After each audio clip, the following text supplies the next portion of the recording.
Hey guys, how's it going today? Hopefully you're doing great and welcome back on my channel, School Sweet School. Et dans cette petite leçon du jour, on va s'intéresser à deux verbes qui ont tendance à semer la confusion dans l'esprit des élèves puisqu'ils ont globalement la même signification, plus ou moins. Il s'agit des verbes listen et hear. Mais avant de plonger dans le vif du sujet, n'oublie pas de t'abonner à cette chaîne merveilleuse, à liker ce travail s'il t'a plu et à utiliser la section commentaires pour poser des questions qui te turlupinent. So let's not waste any more time and let's do this. Alors, il y a deux grandes différences entre les verbes to listen et to hear qui veulent dire respectivement écouter et entendre. So, when you listen to someone or something, donc lorsque tu écoutes quelqu'un ou quelque chose, tu es attentif à ce que cette personne te dit. Tu prêtes attention à ce que cette personne te dit.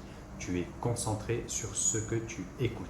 Donc là, par exemple, tu es concentré, tu es en train d'écouter ce que je suis en train de te raconter. Donc, tu peux dire « You are listening to me ». Tu es en train de m'écouter. Par contre, si en même temps, tu es en train de surfer sur les réseaux sociaux, tu perds de l'attention et à ce moment-là, tu n'écoutes plus, mais tu entends simplement ce que je suis en train de te dire. « You just hearing what I'm saying ».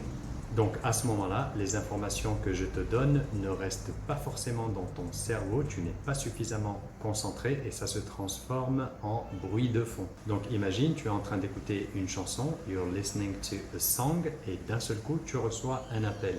Tu réponds à cet appel et automatiquement, ta concentration baisse puisque tu es en train de parler avec ton interlocuteur. À ce moment-là, la musique devient un bruit de fond, a background noise. Donc, tu l'entends toujours, mais tu ne l'écoutes plus vraiment. So, you're just hearing the music. Une autre différence importante entre ces deux verbes, c'est d'un point de vue grammatical. Mais ne panique pas, tu verras, c'est super facile. Lorsque tu utilises listen, tu dois toujours ajouter la préposition to. Et je crois que ça parle aux élèves. Les professeurs d'anglais, généralement, disent souvent « listen to me », écoute-moi. Ou encore « Are you listening to me » Est-ce que tu es en train de m'écouter? Est-ce que tu m'écoutes? À l'inverse, tu n'utiliseras jamais la préposition to avec le verbe hear. Donc tu ne diras pas « Do you hear to me » C'est parfaitement incorrect. Tu diras tout simplement « Do you hear me » Est-ce que tu m'entends?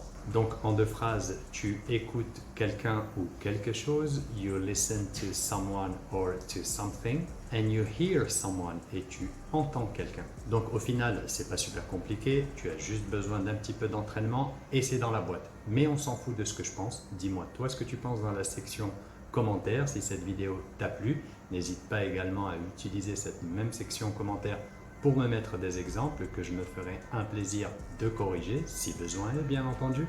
Can you hear this? N'oublie surtout pas de t'abonner à cette chaîne merveilleuse et à liker cette vidéo si ce travail t'a plu. So that's it for me. Just take care, have a lovely day, of course, stay safe and talk to you soon. Cheers!